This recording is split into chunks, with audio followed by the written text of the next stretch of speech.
Okay, CO8 is adding and subtracting those decimals.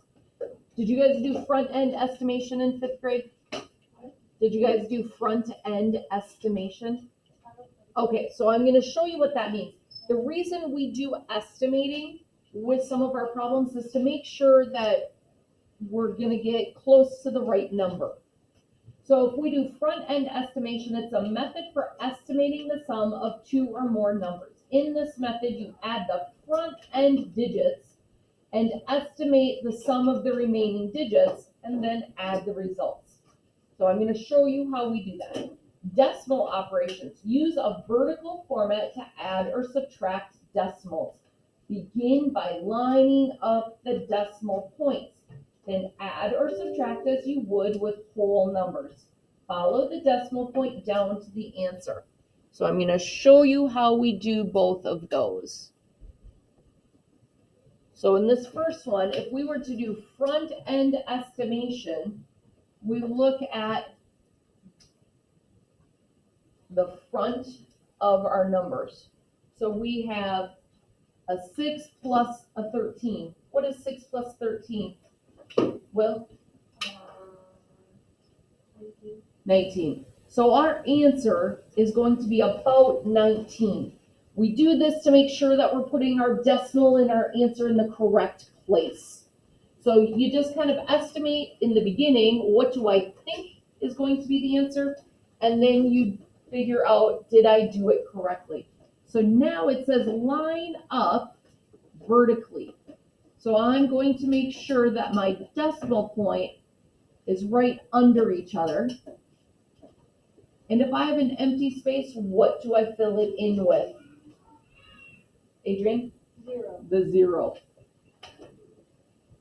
So then I add, making sure I have that decimal place right on top of each other. I'm just going to follow that decimal point straight down. So the decimal points have to line up. So 7 plus 0 is 7. 4 plus 6 is 10. I have to carry that 10 over. Then 1 plus 0 plus 4 is 5.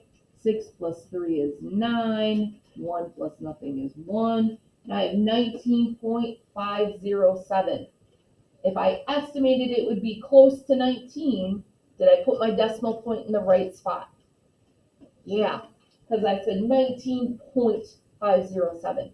So you do that front end estimation just to say, hey, am I putting my decimal in the right place? Because if you don't line your decimal points up right, you're going to get a much different answer. If I look at B, I'm looking at my front end, 9 minus 5. What is my answer going to be close to, Josie? 4. So now I need to line up my decimal points. Uh-oh, mine doesn't have a decimal point. How can I line up decimal points if there's no decimal point? What do I do? Right? I add 1. Where? Right after the 9. And then what can I put after it? 2 zeros. Why would I put 2 zeros, Ryan? Because my other number goes out to the hundredths, I want my zeros to go to the hundredths. Right. So now I can subtract. Let's see, 0 minus 8 is 2. 0 minus 2 is 8. Decimal points down, 9 minus 5 is 4. Is that right? Yeah. What do you guys think? What's your question, Will? I thought you had to borrow. Why would I have to borrow? Because if I have a 0 here, how can I take 8 away from 0? I can't. Oh goodness, so many of us make that mistake when we're doing our math. We forget that we have to borrow. You can't take 8 away from nothing. So let's try that again. If I can't take 8 away from 0, I have to borrow. But next door to it is another 0. So then I have to go to my next one. And I'm going to borrow one of those from the 9. And I'm going to make this one a 10. But now I have to borrow again. So that 10 is going to become a 9. And this one's gonna become a 10. Can I do 10 minus 8? Yeah. Yes! Now it'll work. 10 minus 8 is 2. 9 minus 2 is 7. I'm gonna carry down my decimal point. 8 minus 5 is 3. 3.72, is that close to 4? Yeah. It is. It's on the little bit smaller than the 4, but it is close. It's not 37.2. That would be too far away from 4. So I know I'm putting my decimal point in the right place. Okay, so remember, when you have zeros in your top number, you need to borrow.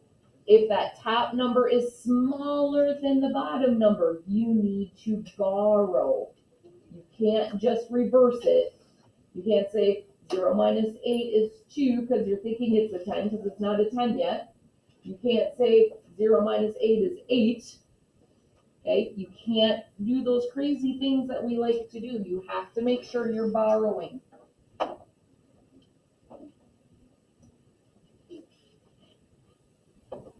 Let's look at the rest of our page. Now we're filling in our variables with the amounts. So 6.7 plus R minus C. Oh goodness, now they're throwing in order of operations along with the variables being filled in. So we have 6.7 plus R, which is 2.14, minus T, which is 5.2. So this is a multi-step problem. So I'm going to set them up. 6.7, I need to line them up. 2.14, filling in a 0 where there's an empty space. This first section I'm adding. 0 plus 4 is 4. 7 plus 1 is 8. Bring down my decimal point. 6 plus 2 is 8. Now,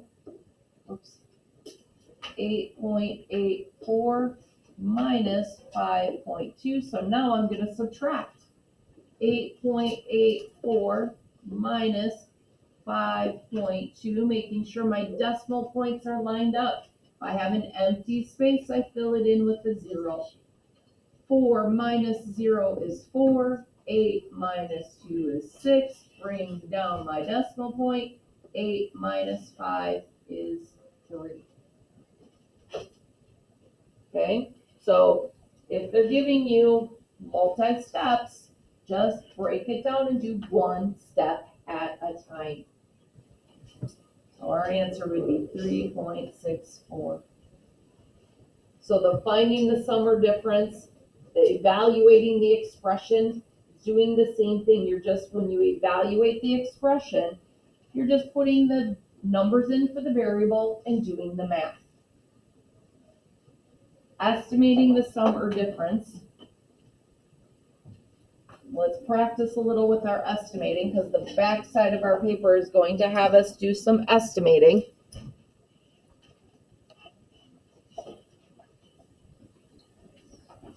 There we go. So if we look at 3 plus 5, we're just doing that front end. What's 3 plus 5? Lily? 8. It's that easy. You don't have to do the actual math. If it just says estimate, all you have to do is write what that quick estimate is. 5 minus 2 would be what? Kira? 5 minus 2? 3. It is that quick and easy. 6 plus 3 plus 1 would be what? Maybe 10. So when you're doing the estimating, you're just doing that front end. You're just adding up or subtracting those first numbers. Does that make sense?